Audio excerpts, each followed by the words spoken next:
하갈의 아들 느헤미야의 말이라. 아닥사스다 왕 제20년 기슬르월에 내가 수산궁에 있는데 내 형제들 가운데 하나인 하나니가 두어 사람과 함께 유다에서 내게 이르렀기로 내가 그 사로잡힘을 면하고 남아있는 유다와 예루살렘 사람들의 형편을 물은즉 그들이 내게 이르되 사로잡힘을 면하고 남아있는 자들이 그 지방 거기에서 큰 환난을 당하고 능욕을 받으며 예루살렘 성은 허물어지고 성문들은 불탔다 하는지라.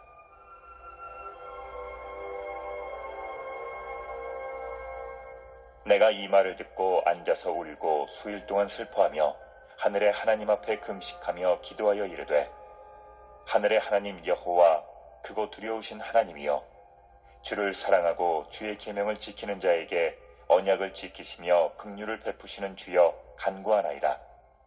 이제 종이 주의 종들인 이스라엘 자손을 위하여 주야로 기도하오며 우리 이스라엘 자손이 주께 범죄한 죄들을 자복하오니 주는 귀를 기울이시며 눈을 여시사 종의 기도를 들으시옵소서. 나와 내 아버지의 집이 범죄하여 주를 향하여 크게 악을 행하여 주께서 주의 종 모세에게 명령하신 계명과 율례와 규례를 지키지 아니하였나이다.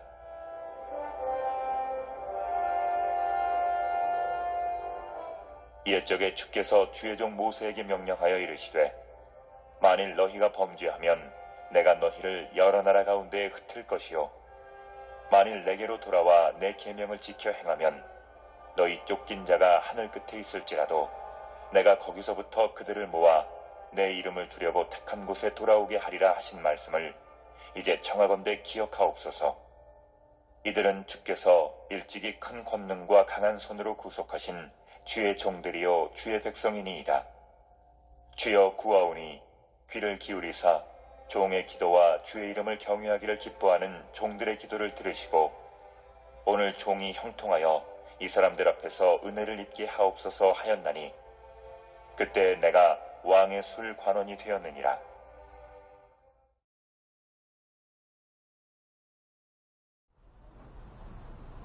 오늘 설교 제목은 아름다운 성도의 삶 8번째 나라 사랑에 대해서 우리 같이 좀 말씀을 나누고자 합니다. 나라가 무엇일까요? 국가라는 것. 우리나라, 대한민국. 이 나라는 나에게 있어서 어떤 존재일까? 국가가 없이 우리가 존재할 수 있을까요? 아무리 망가졌다 하고 정치권이 싸운다 하고 엉망진창이라고 해도 이 나라가 없다면 과연 우리 국민이 여기서 이렇게 살 수 있을까? 국가의 3요소라고 해서 영토, 국민, 주권 이 세 가지가 있어야 국가가 이루어진다고 할 수 있는데 그렇게 되면 국민이 없다면 국가가 존재할 수 없지만 마찬가지로 반대로 봐도 국가가 없다면 그 나라의 국민도 역시 존재할 수가 없을 겁니다. 국가는 반드시 존재해야 합니다. 국가가 없는 사람은 어떻게 될까?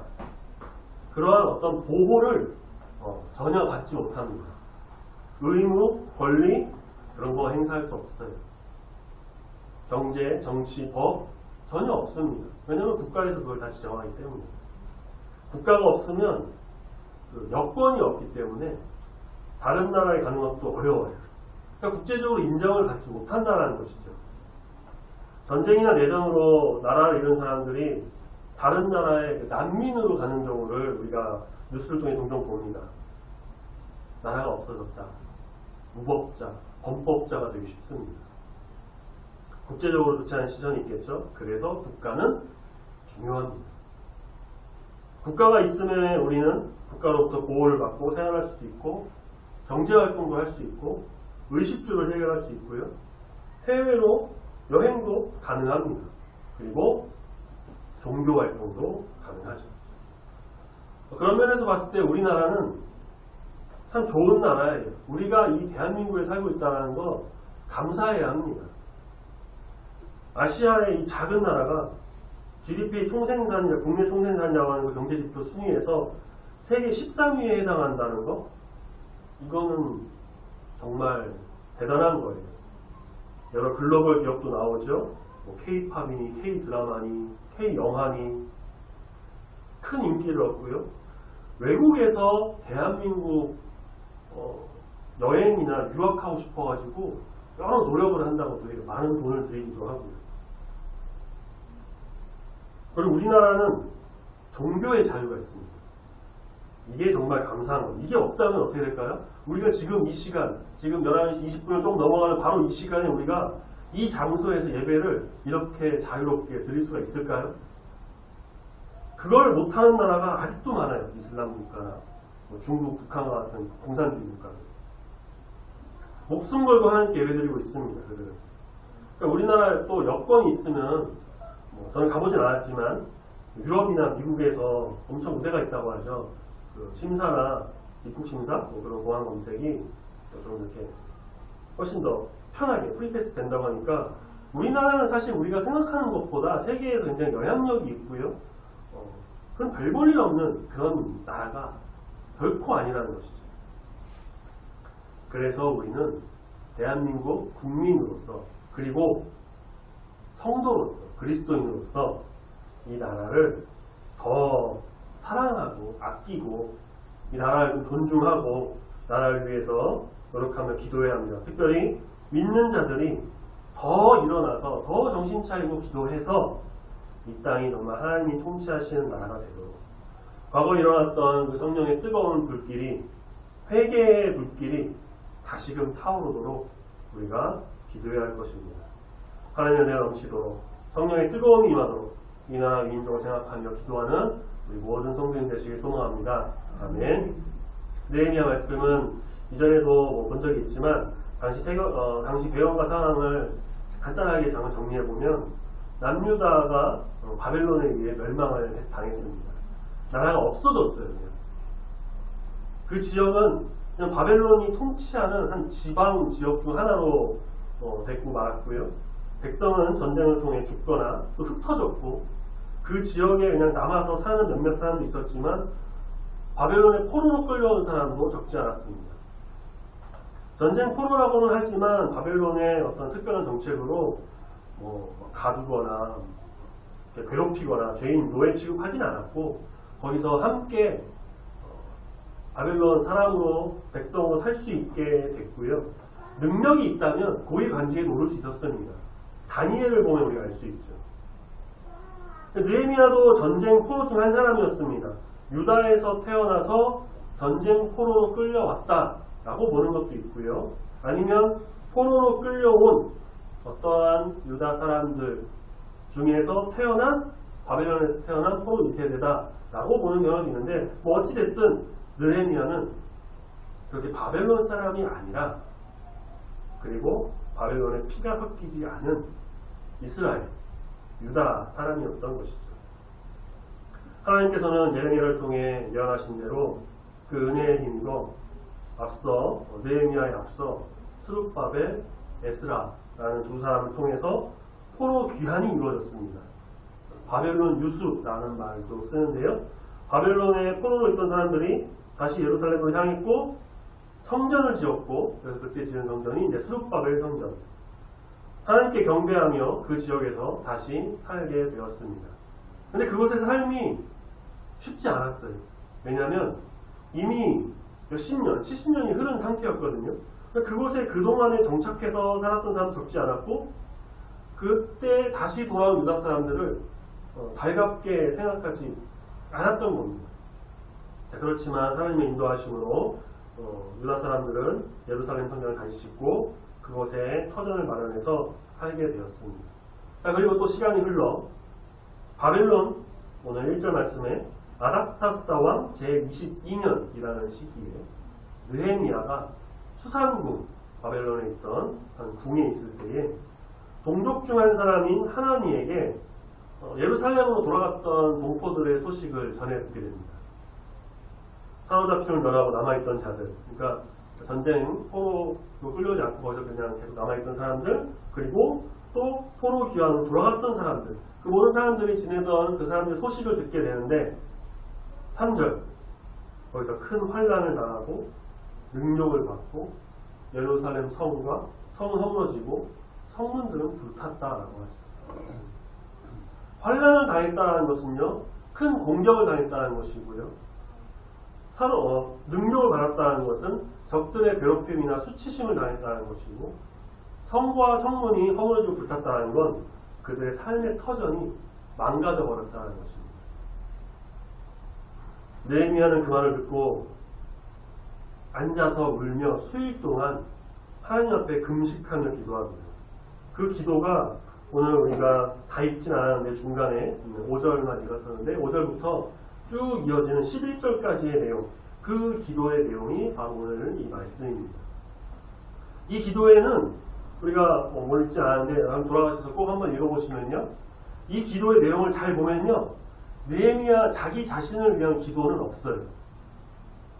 자기의 죄를 고백하고 자기 필요를 간구하고 자기의 삶에 대해서 감사한 그런 기도가 아닙니다. 자기 기도가 아니에요. 느헤미야의 기도는 오직 하늘의 하나님께 자기의 동족 이스라엘의 과거의 그 죄에 대한 탄식과 민족적 회개, 긍휼과 은혜를 베푸신 하나님께 대한 탐원, 주의 백성을 긍휼히 여기셔서 억압받고 고통받는 그 민족에게 은혜를 더하여 주셔서 다시금 일어날 수 있게 해달라고 하는 간절한 그런 간구를 하고 있습니다.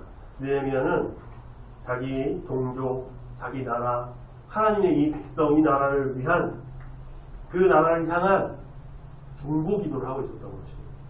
물론 11절 가면요, 우리가 읽었던 11절 가면 느헤미야의 개인적 간구가 하나 나오긴 합니다.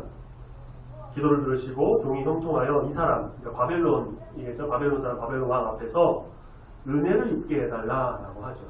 개인적인 간구이긴 하죠. 그런데 이 기도도 사실은 자기의 어떤 안위나 지위, 그런 이득을 위한 기도가 아니고요.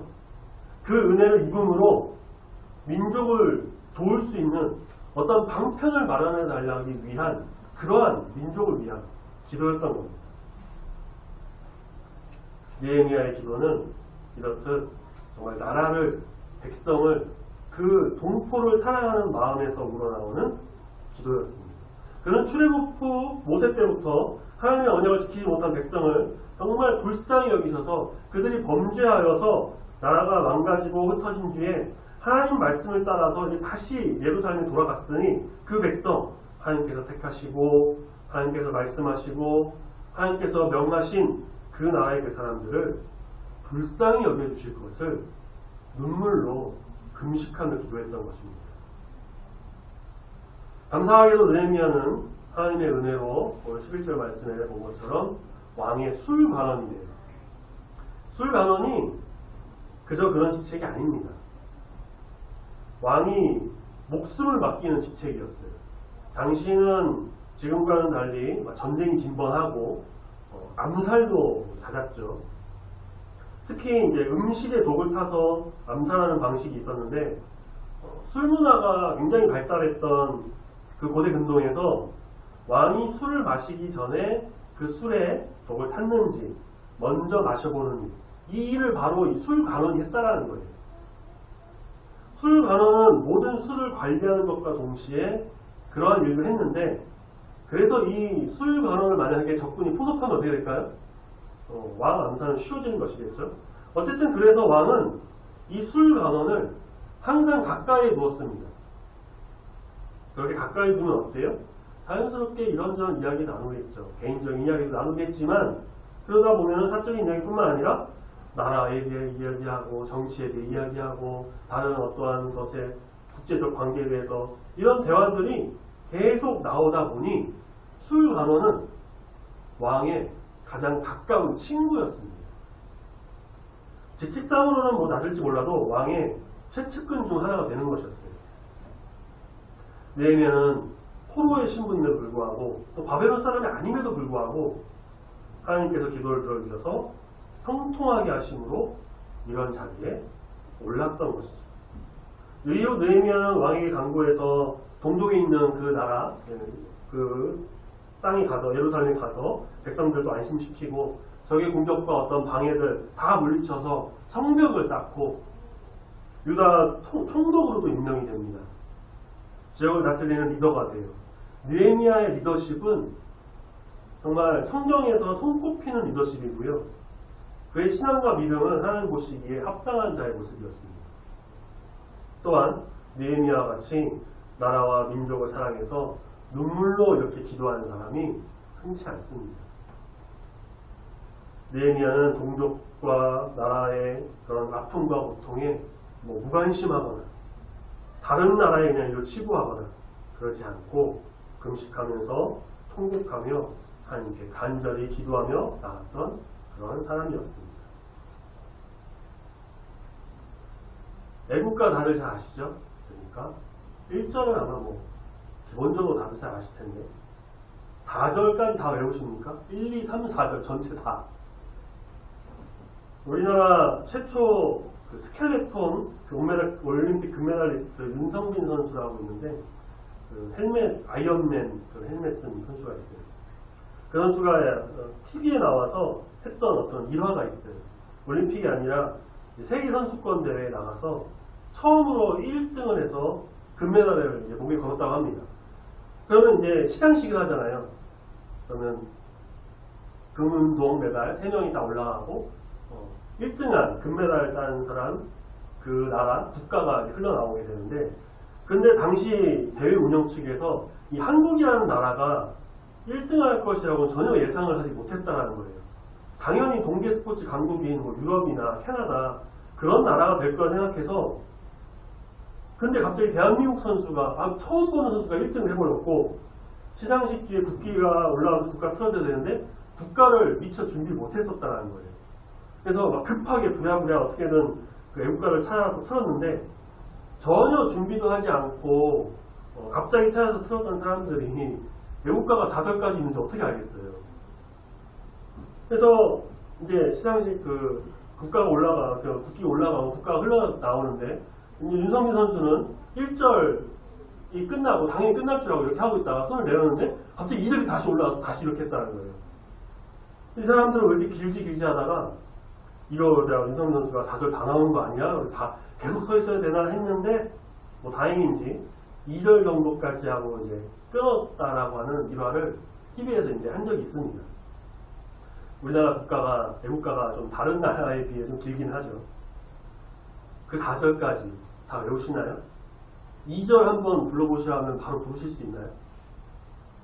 군대에서 아침 점호 시간에 무조건 애국가를 부릅니다. 아마 지금도 계속 부르겠죠. 이거는 계속 부를 겁니다. 부대마다 좀 다르긴 해요. 근데 제가 있었던 부대에서는 그날따라 저를 다르게 불렀어요. 보통 1절을 많이 불렀는데 어떤 날은 갑자기 4절 부른다고 어떤 날은 2절 부르는 거예요. 2등병 1병이 2, 3, 4절 못 부르면요 점호 끝나고 내무실 가서 욕 바가지로 먹었어요. 저는 어땠을까요? 저는 그래도 다행히 애국가로 혼난 적 없습니다. 군대 가기 전에 4절까지 다 외우고 있었어요. 그러니까 그 군대 때문에 외우려고 외운 건 아니었고요. 군대 가기 전에 되게 2000년대 초반이죠. 잠깐 유행했던 게 뭐냐면은 그 컴퓨터 타자 있잖아요. 그 자판 타자로 애국가를 100초 안에 치기 그런 게 유행을 잠깐 했었어요. 그래서 저도 하고 싶어가지고 막 주구장창 그거 막 외우면서 막 쳤더니만 저도 모르게 그냥 외우게 되더라고요. 100초 안에 딱 치기도 하고 그랬는데 3절 저도 외운다고 하니까 안 보고 해볼게요. 가을 하늘 공활한데 높고 구름 없이 밝은 달은 우리 가슴 일편단심일세. 이게 3절 가사예요. 여기 나오는 한 단어가 꽂혀요. 일편단심. 어떤 생각 드십니까? 일편단심. 일편단심이 나오는 게 또 있어요. 고려 말기 고려의 충신인 정몽주. 조선을 건국한 태조 이성계의 아들 이방원이 만나러 갑니다. 회유하려고 했죠. 몇몇 사극에서도 많이 나왔던 것 같아요. 긴장감 넘치는 둘의 대화예요. 그 만남. 이방원은 정몽주를 포섭하려고 했고요. 그가 정몽주에게 시조 하나를 씁니다. 그 유명한 하여가 이런들 어떠하리 저런들 어떠하리 만수장 드럼치기 얽혀진들 어떠하리 우리도 이같이 얽혀져 100년까지 누리리라. 그러니까 고단한 인생 막 그렇게 살지 말고 이렇게 저렇게 먹지 말고 함께 더 좋은 세상 만들어 살자는 회유하는 시조였어요. 자, 이에 대한 정몽주의 답은 더욱 놀라웠습니다. 그것보다 더 유명한 시조 하나를 답하죠. 단심가. 이 몸이 죽고 죽어 100번 고쳐 죽어. 갑자기 까먹었네요. 백골이 진토되어 넋이라도 있고 없고 인양한 일편단심이야 가실 줄이 있어요. 이후에 정몽주는 선축교에서 이방원에 의해 죽임을 당했다라고 역사에서 기록하고 있죠. 여기도 나옵니다. 일편단심. 한 조각의 붉은 마음. 물론 당시 그 고려 말기 왕조는 좀 몰락했고 힘도 없고 부패했고요. 그래서 새롭게 하고자 하는 움직임이 있었어요. 그렇지만 정몽주는 왕에 대한 충심, 나라에 대한 그 마음 변하지 않았습니다. 한 방향을 향한 그 단 하나의 마음, 단심, 하나의 마음, 진심으로 우러나오는 변하지 않는 그 마음. 그런데 많은 사람들이 이렇게 생각을 해요. 이 나라가 나한테 해준 게 뭔데? 정치권은 맨날 집에 밥그릇 두고 싸우기나 하고 공약 남발하는데 지켜진 게 하나도 없고 국민을 위해서 했다는데 국민의 생각은 그게 아닌데 뭔 국민의 생각이야? 전혀 안 하고 있고 서민 경제 힘들고 물가 치솟고 부자만 잘 살고 범죄는 늘고 출산율은 떨어지고 취업률도 떨어지고 이게 뭐야?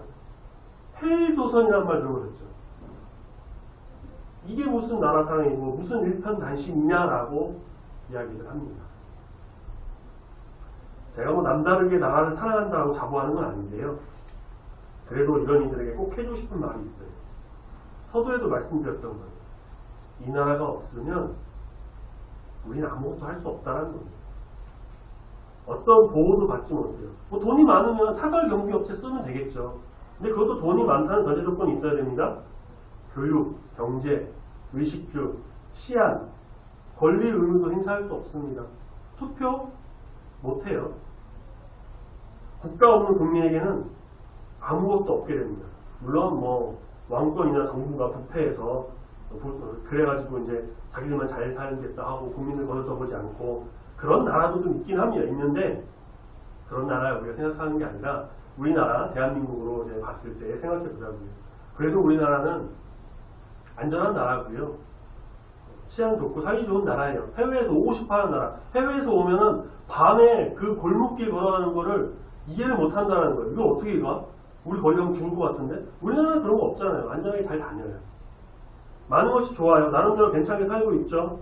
이 나라에서 불만과 불평을 갖고 헬조선이니 뭐니 안 좋은 말 하는 게 아니라 우리가 좀 더 이 나라를 아끼고 존중하고 사랑하는 마음으로 열심을 다해 살아가는 게 있어야 한다는 겁니다. 특별히 우리가 그리스도인으로서 성도로서 나라를 더 생각할 수 있어야 할 줄 알아야 합니다. 왜 그럴까요? 왜요? 왜 그리스도인은 나라를 더 생각해야 할까요? 성경에 나오는 우리의 신앙의 선배들이 그러했습니다.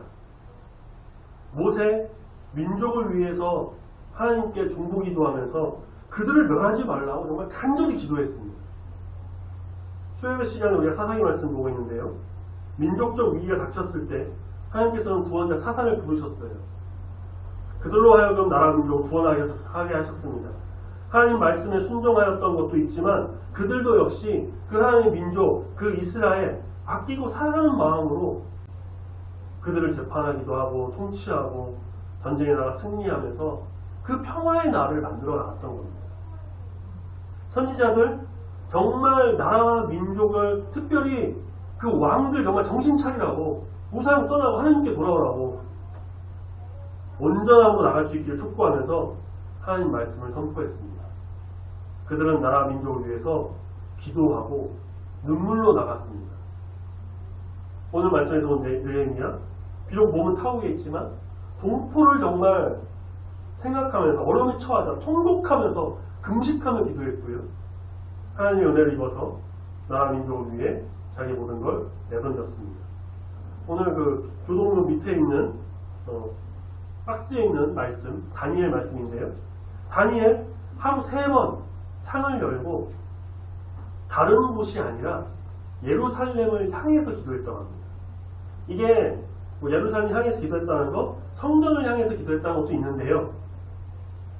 나라 민족을 위해, 그 예루살렘 그 땅, 그 민족, 우리나라를 위해서 간절히 기도했다는 것도 의미해요. 말씀 하나만 찾아볼까요? 디모데전서, 신약성경으로 넘어가셔서 디모데전서 2장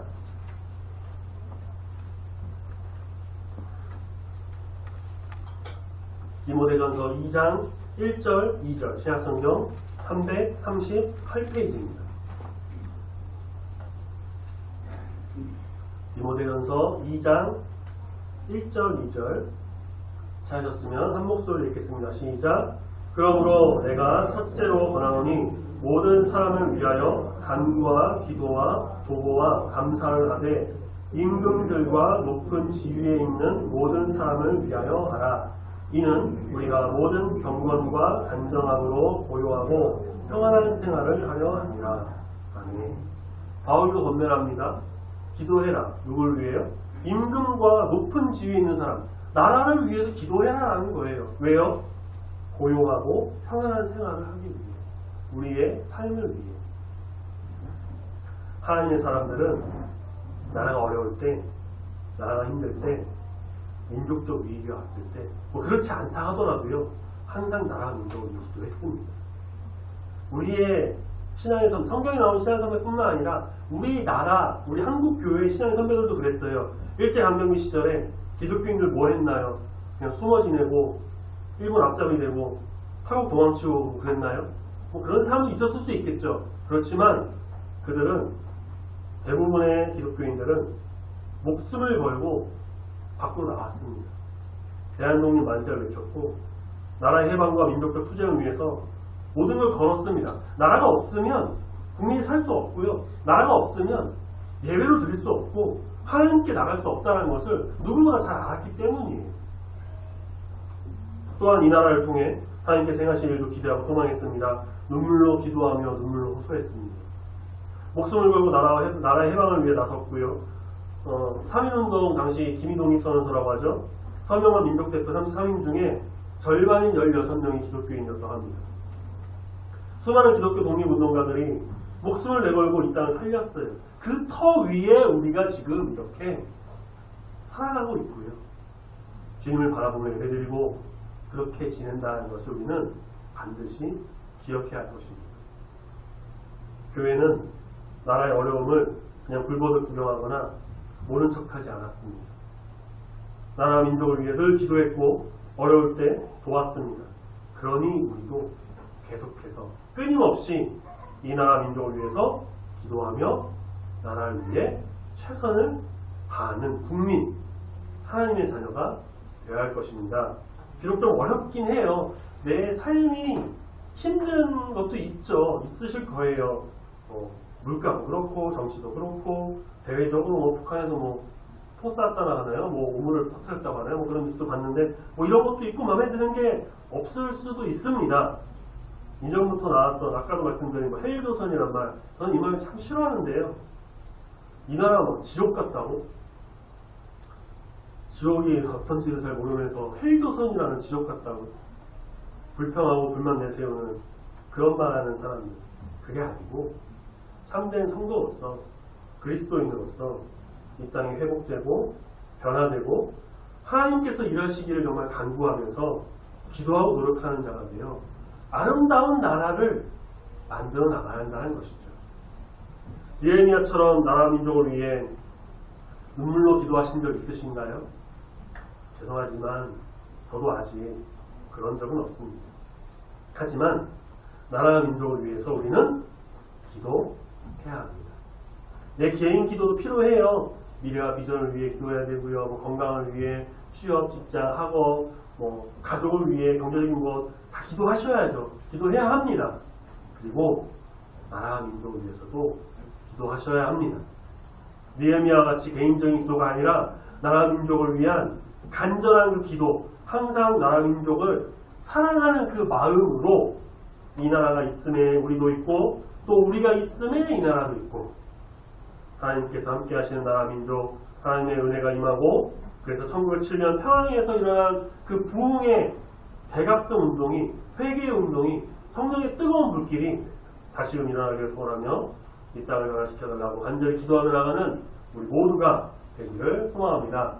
아멘. 앞서 광고드린 것처럼 이번 주 목요일 6월 6일은 현충일입니다. 우리나라를 위해 목숨을 던진 모든 사람을 기리는 날이에요. 일제강점기뿐만 아니고요. 전쟁 등을 비롯한 숱한 위기 속에서 우리나라를 살린 호국영명을 기리는 날입니다. 집마다 태극기도 개양하셔야 합니다.